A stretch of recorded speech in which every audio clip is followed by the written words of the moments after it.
Or I was going to say, to your point about people liking Medicare so much, I think that the plan offered in 2020 that was both the best plan but also the most politically palatable plan and that most people liked it was, remember Pete Buttigieg proposed Medicare for all who want it? Yes. And so basically it would allow anyone, if you really want Medicare and you want to be covered by Medicare, you can choose that. And if you really don't want that and you really want your private health insurance plan, you can choose that. And the idea would be that Medicare would be so popular that more and more people would buy in, and we would eventually transition to a system where Medicare covers everyone. There's a lot of, yes, that was a sort of a form of a public option. But like, you lower the Medicare, like, you know, the public option was killed from Obamacare, and it was killed by a bunch of senators. They all hid behind Joe Lieberman. It was killed by a bunch of people. But one thing that Joe Lieberman personally killed was the Medicare buy-in for people. And that was just a policy to help. Like, if you were between the ages of 60 and 65, that is where your health, you're not yet in Medicare, but you still are in the age where you're starting to have more and more health problems. It's an extremely expensive group to insure.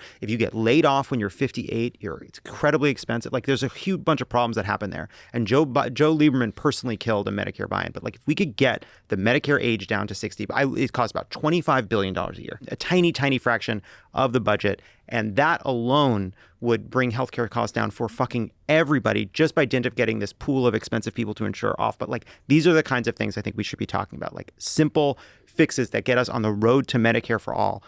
Because if Ro kind of said, like, you're not surprised by the reaction